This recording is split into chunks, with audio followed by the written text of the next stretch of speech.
Welcome to ప్రజా ప్రతినిధి news.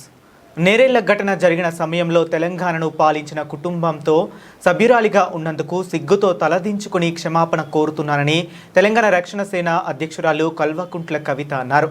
Sircilla జిల్లా తంగళ్లపల్లి మండలం నేరేళ్లలో పోలీసులు థర్డ్ డిగ్రీ ప్రయోగంతో అనారోగ్యానికి గురై మృతి చెందిన గంధం గోపాల్ కుటుంబాన్ని ఆమె పరామర్శించారు.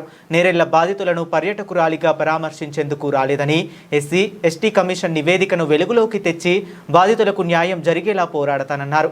బాధితులందరికీ ₹1,00,00,000 పరిహారం ఇవ్వాలని డిమాండ్ చేశారు. తెలంగాణ రక్షణ సేన ప్రశ్నిస్తుందని, పోరాడుతుందని, సమస్యలను పరిష్కరించే దిశగా పనిచేస్తుందని కవిత తెలిపారు.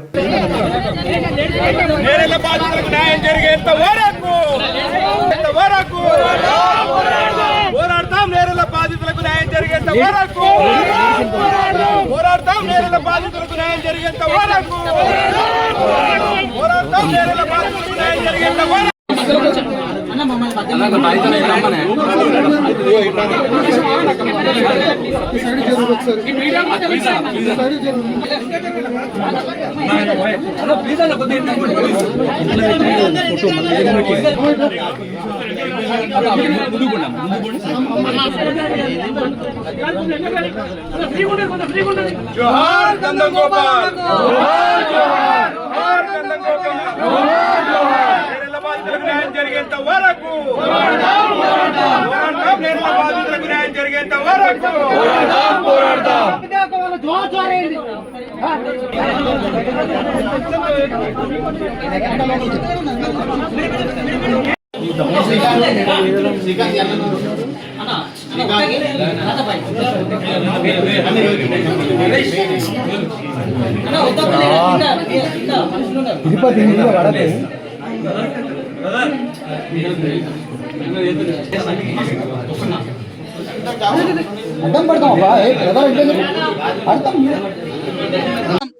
నేరేళ్ల గ్రామంలో ఉన్నాం.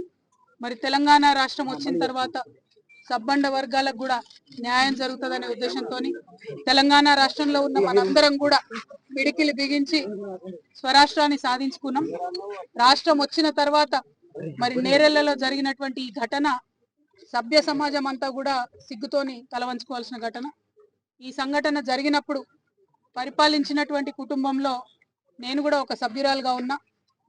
అందుకని సిగ్గుతో నేను కూడా తలవంచుకుంటున్నా, క్షమించమని మరి అందరిని కూడా మనస్ఫూర్తిగా వేడుకుంటున్నా.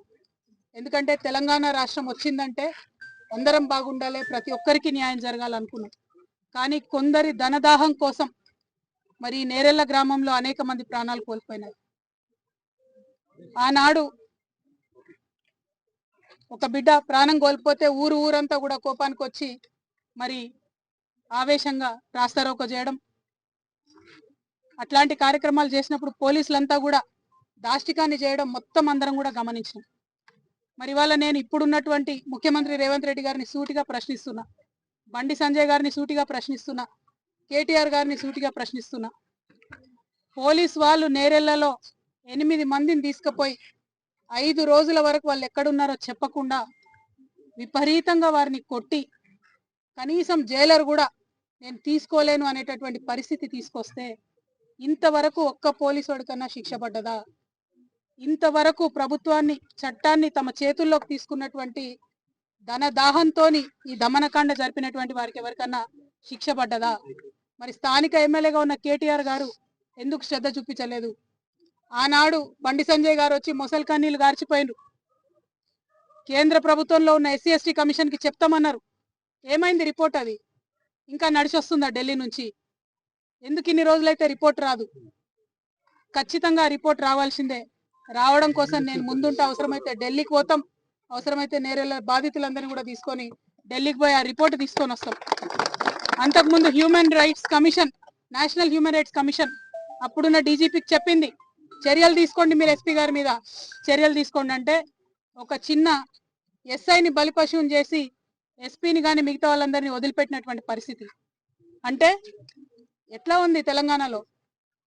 ధనవంతుల పక్షాన మీరుంటే పేదవాళ్ల పైన ఎంత దమనకాండ చేసినా 9 సంవత్సరాలు గడిచిపోయినా వాళ్ళని కాపాడుకుంటామని ప్రభుత్వం చెప్పడం చాలా అన్యాయం. ఒక్క ప్రభుత్వం కాదు, కేసీఆర్ గారి ప్రభుత్వంలో ఈ సంఘటన జరిగింది. తర్వాత రేవంత్ రెడ్డి గారు వచ్చి 30 నెలలైంది.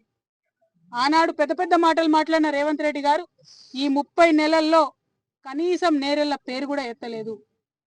ఇది మానవత్వమా? ఇంత అన్యాయం ఉంటుందా? ఓట్ల కోసమేనా మనం చేసేదంతా? ఈ నేరెళ్ళ నెత్తుడితో తడవలేదా? అది గుర్తొస్తలేదా మీకెవరికి? మర్చిపోయిన మా మానవత్వం అనేటిది సంపూర్ణంగా. అన్ని పార్టీలను అడుగుతున్నా నేను, ఇవాళ ఒక ఆడబిడ్డగా అడుగుతున్నా, కనీసం ఆలోచించాలి కదా. ఒక్కరోజు వచ్చి పరామర్శించి ఫోటోలు దిగిపోతే అయిపోతుందా? నేను అట్లా టూరిస్ట్ లెక్క రాలేదు, పరామర్శించుకోవడానికి రాలేదు. నేరెళ్ళ బాధితులందరినీ నేను ఒక ఆడబిడ్డగా, తెలంగాణ ఆడబిడ్డగా, పౌరుషం ఉన్న ఆడబిడ్డగా, మనకు జరిగిన అన్యాయం, మనకు జరిగిన అవమానం మర్చిపోద్దని చెప్పడానికి ఇక్కడికి వచ్చిన. ఖచ్చితంగా ప్రశ్నిద్దాం, ఖచ్చితంగా పరిష్కారం తీసుకుందాం. మన మీద ఈ దమనకాండ చేసిన వాళ్ళు ఎంత పెద్ద వాళ్ళైనా వాళ్ళకి శిక్ష పడే వరకు పోరాడదాం, నిలబడదాం. మన తెలంగాణ గడ్డ ఉన్నదే ప్రశ్నించే గడ్డ. ప్రశ్నించిన ప్రతి ఒక్కరిని అవమానిస్తున్నారు, బయటికి పంపిస్తున్నారు, దాడులు చేస్తున్నారు, దాష్టికం చేస్తున్నారు.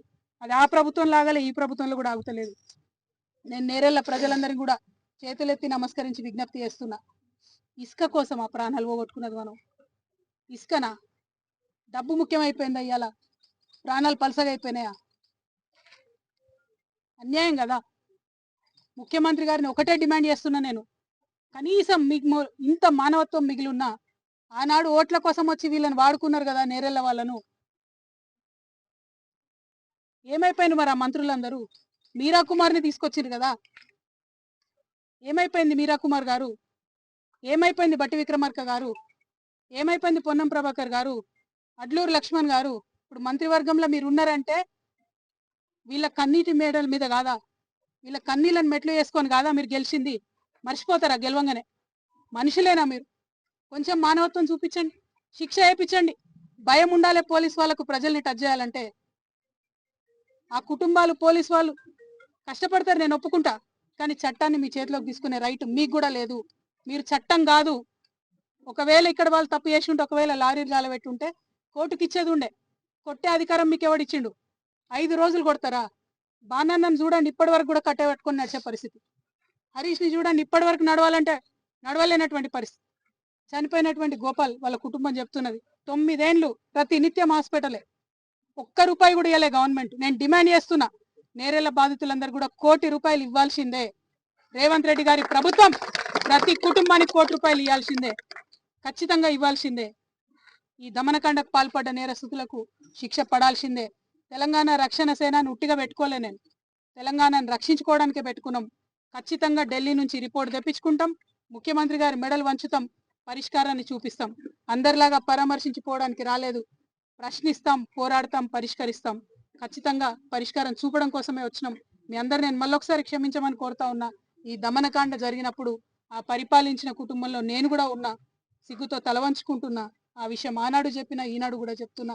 మీ అందరినీ ఒకటే రిక్వెస్ట్ చేస్తున్నా, ఇప్పుడున్న ప్రభుత్వాన్ని మర్చిపోవద్దు, మాటలు ఇచ్చిపోయిన ఎవరిని కూడా మర్చిపోవద్దు, మనకు జరిగిన అవమానాన్ని మర్చిపోవద్దు. ఇదొక మనిషిగా చెప్తున్నా, నేను తెలంగాణ ఆడబిడ్డగా చెప్తున్నా. పార్టీలు, రాజకీయాలు మళ్ళీ వేసుకుందాం ఎలక్షన్ అప్పుడు, కానీ మనం మాత్రం మనకు జరిగిన అవమానాన్ని మర్చిపోవద్దు. దానికోసం కొట్లాడతాం. అంతవరకు గోపాల్ గారి కుటుంబానికి ఖచ్చితంగా మా పార్టీ తరఫున మేము కూడా అండగా ఉంటాం. స్థానిక శాసనసభ్యుడిగా కేటీఆర్ గారు కూడా అండగా ఉండాలి. ఆ పిల్లల చదువులకు హెల్ప్ చేయాలి, హాస్పిటల్ వాళ్ళు పెట్టుకున్నటువంటి ఖర్చులకు కూడా హెల్ప్ చేయాలని చెప్పి నేను డిమాండ్ చేస్తా ఉన్నాను. అది బీఆర్ఎస్ పార్టీ కావచ్చు, టీఆర్ఎస్ పార్టీ కావచ్చు, కాంగ్రెస్ కావచ్చు, సిపిఐ కావచ్చు, సిపిఎం కావచ్చు, ఎవరన్నా కావచ్చు. మీరేం టూరిస్టుల లెక్క ఇక్కడికి రావద్దు, వస్తే హెల్ప్ చేయాల్సిందే. హెల్ప్ చేయాలని డిమాండ్ చేస్తున్నా. ప్రభుత్వం వెంటనే ఈ కుటుంబానికి 1 కోటి రూపాయలు ప్రకటించాలని కోరుతున్నాను. Thank you. జై తెలంగాణ.